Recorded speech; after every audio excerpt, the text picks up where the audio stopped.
Welcome to Chetana foodie. ನೀವಿನ್ನು ನಮ್ಮ channel subscribe ಆಗಿಲ್ಲ ಅಂದ್ರೆ ಸಬ್ಸ್ಕ್ರೈಬ್ ಆಗಿ. ರೆಸಿಪಿ ಇಷ್ಟ ಆದಲ್ಲಿ ಶೇರ್ ಮಾಡಿ. ಚಳಿ ಚಳಿ ವೆದರ್ಗೆ ಬಿಸಿ ಬಿಸಿಯಾದ ಕಾಲ್ ಸೂಪು ಈಸಿಯಾಗಿ ಮಾಡೋದನ್ನ ನಾನು ಹೇಳ್ಕೊಡ್ತೀನಿ. ಬನ್ನಿ ಹೇಗ್ ಮಾಡೋದು ನೋಡೋಣ. ಕಾಲ್ಗಳನ್ನ ತಗೊಂಡಿದೀನಿ, ನಾನು 4 ಕಾಲ್ನ ತಗೊಂಡಿದೀನಿ. ಇದನ್ನ ನೀಟಾಗಿ ವಾಶ್ ಮಾಡಿ ಇಟ್ಕೋಬೇಕು. ಒಂದ್ ಗೆಡ್ಡೆ ಈರುಳ್ಳಿ, 4ರಿಂದ 5 ಹಸಿರು ಮೆಣಸಿನ್ಕಾಯಿ, 3 ಗುಂಟೂರು ಮೆಣಸಿನ್ಕಾಯಿ, 3 ಖಾರ ಮೆಣಸಿನ್ಕಾಯಿ, 2 ಸ್ಪೂನ್ ಧನಿಯಾ, ಒಂದ್ ಚಿಕ್ಕದ್ ಚಕ್ಕೆ, 2 ಲವಂಗ, ಒಂದ್ ಗೆಡ್ಡೆ ಬೆಳ್ಳುಳ್ಳಿ, ಒಂದ್ ಚಿಕ್ಕದು ಶುಂಠಿ, 2 ಸ್ಪೂನ್ ಕರಿಮೆಣಸು, ಒಂದ್ ಚಿಕ್ಕ ಗೆಡ್ಡೆ ಈರುಳ್ಳಿನ ಒಗ್ಗರಣೆಗೆ ಹಚ್ಚಿಟ್ಕೊಂಡಿದೀನಿ. ಇವಾಗ ಈರುಳ್ಳಿನ ಸುಟ್ಕೋತಾ ಇದೀನಿ. ಇದನ್ನ ತಂದೂರಿ ಟೈಪ್ ಅಲ್ಲಿ ಸುಟ್ಕೋಬೇಕು. ನೀಟಾಗಿ ಈ ತರ ಸುಟ್ಕೋಬೇಕು. ಇದು ಈರುಳ್ಳಿನ ಈ ತರ ಸುಟ್ಕೊಂಡ್ ಹಾಕೋದ್ರಿಂದ ಸೂಪು ನಾಟಿ ಸ್ಟೈಲ್ ಅಲ್ಲಿ ಬರುತ್ತೆ. ಇವಾಗ ಫ್ರೈ ಪ್ಯಾನ್ ಅಲ್ಲಿ 4 ಸ್ಪೂನ್ ಆಯಿಲ್ ಹಾಕೊಂಡು ಸ್ಪೈಸಸ್ನೆಲ್ಲ ಫ್ರೈ ಮಾಡ್ಕೊಳ್ಳೋಣ. ಮೆಣಸಿನ್ಕಾಯಿ ಹಾಕೊಂತಾ ಇದೀನಿ. ಇವಾಗ ಫಸ್ಟ್ 3 ತರದ ಮೆಣಸಿನ್ಕಾಯಿ ತಗೊಂಡಿದ್ದೆ, ಅದನ್ನೆಲ್ಲ ಹಾಕೋತಾ ಇದೀನಿ. 2 ಸ್ಪೂನ್ ಧನಿಯಾ ಹಾಕೋತಾ ಇದೀನಿ. ಚಕ್ಕೆ, ಲವಂಗ, ಕರಿಮೆಣಸು 2 ಸ್ಪೂನ್ ತಗೊಂಡಿದ್ದೆ, ಅದನ್ನು ಆಡ್ ಮಾಡ್ಕೊಂತಾ ಇದೀನಿ. ಚೆನ್ನಾಗಿ ಫ್ರೈ ಮಾಡೋಣ. ಅದೆಲ್ಲ ಸ್ವಲ್ಪ ಗೋಲ್ಡನ್ ಬ್ರೌನ್ ಬರೋವರೆಗೂ ಚೆನ್ನಾಗಿ ಫ್ರೈ ಮಾಡ್ಕೊಂಡು, ಈ ತರ ಫ್ರೈ ಮಾಡೋದ್ರಿಂದ ಹಸಿ ಅನ್ನೋದಿರಲ್ಲ.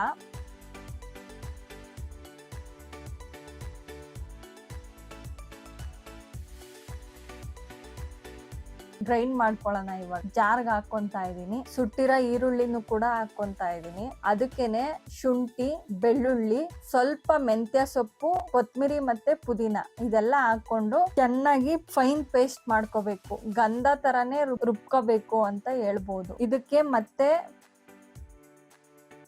ಕುಕ್ಕರ್ ಇಟ್ಕೊಂತಾ ಇದೀನಿ. ಇವಾಗ ಅದಕ್ಕೇನೆ 4 ಸ್ಪೂನ್ ಆಯಿಲ್ ಆಡ್ ಮಾಡ್ಕೊಂತಿದೀನಿ. ಆಯಿಲ್ ಬಿಸಿ ಆದ್ಮೇಲೆ ಸ್ವಲ್ಪ ಒಗ್ಗರಣೆಗೆ ಈರುಳ್ಳಿ ಹಾಕೊಂತಾ ಇದೀನಿ. ಮತ್ತೆ ಸ್ವಲ್ಪ ಮೆಂತ್ಯ ಸೊಪ್ಪು ಮತ್ತೆ ಕೊತ್ಮಿರಿ, ಪುದೀನ ಇವಿಷ್ಟೇ ಒಗ್ಗರಣೆಗೆ, ಇನ್ನೇನು ಹಾಕೊಳಂಗಿಲ್ಲ. ಇದನ್ನೆಲ್ಲ ಚೆನ್ನಾಗಿ ಆಯಿಲ್ ಅಲ್ಲಿ ಫ್ರೈ ಮಾಡ್ಕೊಂಡು 1 ಮಿನಿಟ್ ಫ್ರೈ ಆದ್ರೆ ಸಾಕು. ಗ್ರೈಂಡ್ ಮಾಡ್ಕೊಂಡಿರೋ ಪೇಸ್ಟ್ ನ ಆಡ್ ಮಾಡ್ಕೊಳ್ಳೋಣ. ಈ ಪೇಸ್ಟ್ ಆಡ್ ಮಾಡ್ಕೊಂಡ್ಮೇಲೆ ಚೆನ್ನಾಗಿ ಫ್ರೈ ಮಾಡ್ಕೋಬೇಕು ಎಣ್ಣೆಲಿ. ಇದಕ್ಕೆ ಕಾಲ್ನ ಹಾಕೊಂತಾ ಇದೀನಿ. 4 ಕಾಲ್ ತಗೊಂಡಿದ್ದೆ ನಾನು, ಅದನ್ನೇ ಆಡ್ ಮಾಡ್ಕೊಂತಾ ಇದೀನಿ. ಈ ಕಾಲ್ ಸೂಪ್ಗೆ ಸೀಕ್ರೆಟ್ ಏನು ಅಂದ್ರೆ ವಾಟರ್ ಆಡ್ ಮಾಡೋದು. ನಾನು 1 ಕಾಲ್ಗೆ 1 ಗ್ಲಾಸ್ ನೀರ್ನ ತಗೊಂಡಿದೀನಿ. ಇದೇ ಕನ್ಸಿಸ್ಟೆನ್ಸಿಯಲ್ಲಿ 4 ಗ್ಲಾಸ್ ನ ನೀರು ಆಡ್ ಮಾಡ್ತಾ ಇದೀನಿ. ನೀರ್ ಆಡ್ ಮಾಡಾದ್ಮೇಲೆ ಚೆನ್ನಾಗಿ ಮಿಕ್ಸ್ ಕೊಟ್ಟು ಅದಕ್ಕೆ ಉಪ್ಪು ಆಡ್ ಮಾಡ್ಕೊಂತಾ ಇದೀನಿ. ನಾನು ಕಲ್ಲುಪ್ಪು ಹಾಕೊಂತಾ ಇದೀನಿ. ರುಚಿಗೆ ತಕ್ಕಷ್ಟು ನೋಡಿ ಉಪ್ಪು ಆಡ್ ಮಾಡ್ಕೊಳ್ಳಿ. ಒಂದ್ ಅರ್ಧ ಸ್ಪೂನು ಅರಿಶಿನ ಹಾಕೊಂತಾ ಇದೀನಿ. ಇದು ನಾನ್ ವೆಜ್ಗೆಲ್ಲ ಯೂಶ್ಲಿ ಅರಿಶಿನ ಬಳಸಿದ್ರೇನೆ ಅದ್ರಲ್ಲಿ ವಾಸನೆ ಅನ್ನೋದಿರಲ್ಲ. ಅದನ್ನ ಆಡ್ ಮಾಡ್ಕೊಂಡು ಇವಾಗ ಲಿಡ್ ನ ಕ್ಲೋಸ್ ಮಾಡ್ಕೊಂತಾ ಇದೀನಿ. ಲಿಡ್ ನ ಕ್ಲೋಸ್ ಮಾಡಾದ್ಮೇಲೆ ಒಂದ್ 10ರಿಂದ 12 ವಿಷಲ್ ಬರ್ಬೇಕು. ನಿಮ್ ಕಾಲ್ ಸೂಪ್ ರೆಡಿ ಆಗ್ಬೇಕು ಅಂದ್ರೆ ಇಷ್ಟು ವಿಷಲ್ ಆಗ್ಲೇಬೇಕು. ನೋಡಿ ಇವಾಗ ಒಂದ್ 10ರಿಂದ 12 ವಿಷಲ್ ಆದ್ಮೇಲೆ ನಾನು ಲಿಡ್ ನ ಓಪನ್ ಮಾಡ್ತಾ ಇದೀನಿ ಕುಕ್ಕರ್ದು. 4 ಗ್ಲಾಸ್ ವಾಟರ್ ಹಾಕಿರೋದ್ರಿಂದ ಸೂಪ್ ಕನ್ಸಿಸ್ಟೆನ್ಸಿಗೆ ಅದು ಚೆನ್ನಾಗಿ ಬಂದಿದೆ.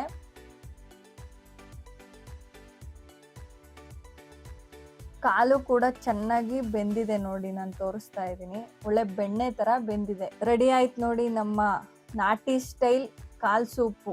ಇದು ಜಾಯಿಂಟ್ ಪೈನು ಮತ್ತೆ ಮಂಡಿ ನೋವು, ವೀಕ್ನೆಸ್ಸು, ಇನ್ನ ಮತ್ತಿತರ ಕಾಯಿಲೆಗೆ ತುಂಬಾನೇ ಒಳ್ಳೇದು ಅಂತ ಹೇಳ್ಬೋದು. ತುಂಬಾ ಚೆನ್ನಾಗಿರುತ್ತೆ. ನೆಗಡಿ, ಶೀತ, ಕೆಮ್ಮು ಇದೆಲ್ಲದಕ್ಕೂ ರಾಮಬಾಣ ಅಂತಾನೆ ಹೇಳ್ಬೋದು. ನೋಡಿ ನಾನು ತೋರಿಸ್ತಾ ಇದ್ದೀನಿ.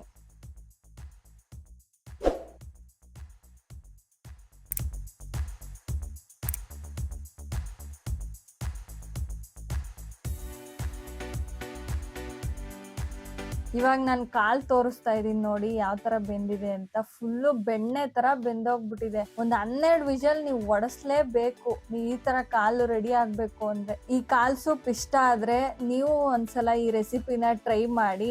ಇಷ್ಟ ಆದಲ್ಲಿ ನಮ್ಮ ಚಾನೆಲ್ ಅನ್ನು ಸಬ್ಸ್ಕ್ರೈಬ್ ಮಾಡಿ, ಕಮೆಂಟ್ ಮಾಡಿ. Thanks for watching.